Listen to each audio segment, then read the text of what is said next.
అందరికీ శుభములు తెలియజేస్తున్నాను. ఈరోజు దేవుని వాక్యం చదువుకుందామండి. ముఖ్యంగా ప్రార్థన చేసుకుందాము. మమ్మల్ని మిక్కులుగా ప్రేమించిన నా పరలోకపు రాజా, నీ బంగారమైన పాదములకు మరొకసారి వెళ్ళి వందనములు స్తుతులు స్తోత్రాలు చెల్లించుకుంటున్నానయ్యా.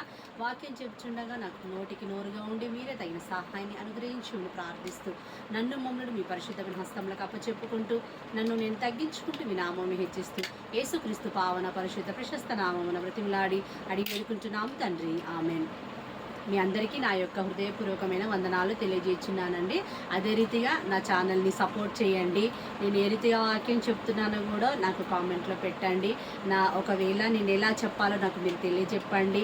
మంచిగా చెప్పినట్లయితే నాకు సపోర్ట్ చేయండి. మా ఛానల్ని సబ్స్క్రైబ్ చేసుకోండి.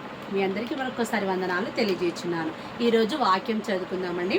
పరిశుద్ధ గ్రంథం నుండి కీర్తనలు 113వ అధ్యాయము 1వ వచనము చదువుకుందాము. పరిశుద్ధ గ్రంథం నుండి కీర్తనలు 113వ అధ్యాయము 1వ వచనము చదువుకుందాము.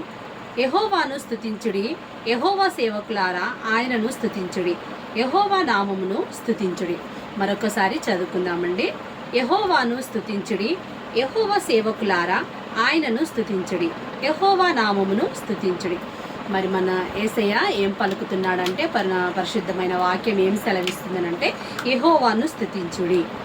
మరి మనం యెహోవాను స్తుతిస్తున్నట్లయితే మన జీవితంలో కానీ, మన శరీరంలో కానీ, మరి మన మనసుకు కానీ మరి ఎంతో సంతోషాన్ని, ఆనందాన్ని దేవుడు మనకు కలగజేస్తాడు. చూడండి, మనం కష్టంలో ఉన్నప్పుడు దేవుని స్తుతిస్తూ ఉంటే, దేవుని ఆరాధిస్తూ ఉంటే మనకి ఎంతో సంతోషాన్ని కలగజేస్తాడు దేవుడు. మనసుకు సంతోషము, హృదయానికి ఆనందము కలుగుతుంది. మనకు మనసులో ఎన్నో బాధలు, మన కష్టంలో ఎన్నో జీవితంలో మనకు ఎన్నో బాధలు కలుగుతూ ఉంటాయి ఒక్కొక్కసారి. ఆ రీతిగా కలిగినప్పుడు మనం దేవుని సన్నిధానంలో మరి కూర్చొని దేవుని కీర్తనలు పాడుచున్నట్లయితే, దేవుని పాటలు మనం పాడుచున్నట్లయితే మన హృదయానికి ఎంతో సంతోషాన్ని, ఆనందాన్ని, ముఖ్యంగా మనశ్శాంతిని, నెమ్మదిని దేవుడు మనకు కలగజేస్తాడు. ఎందుకంటే నా బిడ్డ ఇంత కష్టంలో ఉన్నా కానీ బిడ్డ నా గురించి మరి దేవుని స్తుతిస్తూ ఉంది, ఆరాధిస్తూ ఉంది, దేవుని కీర్తనలు పాడుతూ ఉంది అనేసి మరి దేవుడు ఎంతగానో మనకు సంతోషాన్ని, ఆనందాన్ని కలగజేయడమే కాకుండా మనం ఏ బాధతో బాధపడుతున్నామో, ఏ కష్టంతో ఉన్నామో దాన్ని యేసయ్య తొలగించి మనకు నెమ్మదిని కలగజేస్తాడు. ఇంకా ఏమంటుండంటే యెహోవా సేవకులారా ఆయనను స్తుతించుడి. ఇంకేమంటుండు మన యేసయ్య?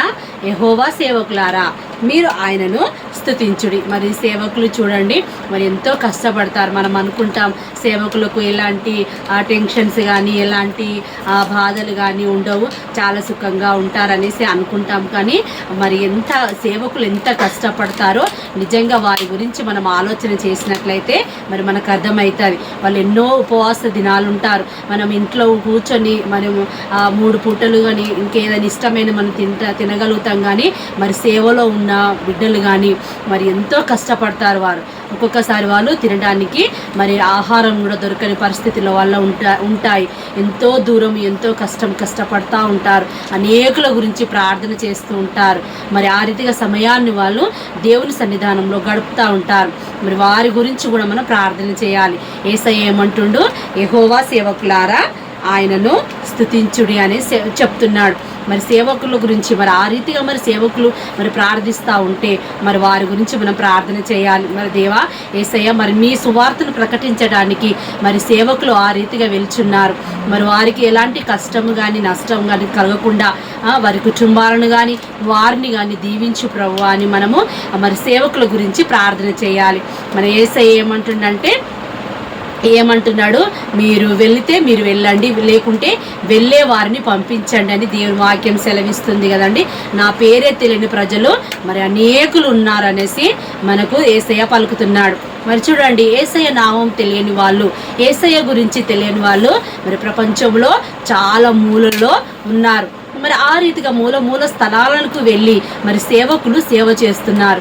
దేవుని సేవను వారికి ప్రకటిస్తున్నారు. మరి యేసయ్య గురించి వారికి తెలియజేస్తున్నారు. అమ్మా, యేసయ్య ఈ రీతిగా ఉంటాడు, యేసయ్య సేవ ఈ రీతిగా ఉంటుంది, యేసయ్యను నమ్ముకుంటే మరి ఇన్ని మనకు ఉపయోగాలు ఉంటాయి అనేసి మరి ఎన్నో యేసయ్య గురించి వారికి చెప్తా ఉంటారు. ఎంతో మందిని దేవుని సన్నిధానానికి నడిపిస్తూ ఉంటారు. మరి చర్చి లేని స్థలాల్లో కూడా పరిశుద్ధాలయాలు కడతా ఉంటారు. మరి సేవకులు ఆ రీతిగా వెళ్తున్నప్పుడు మరి యేసయ్య ఏమంటుందంటే యెహోవా సేవకులారా ఆయనను స్తుతించుడు అని మరి దేవుని వాక్యం సెలవిస్తూ ఉంది.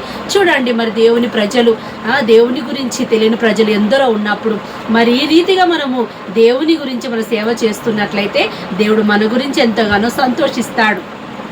ఆ రీతిగా వెళ్ళినప్పుడు మరి దేవుని సేవకుల గురించి మనం ప్రార్థన చేయాలి.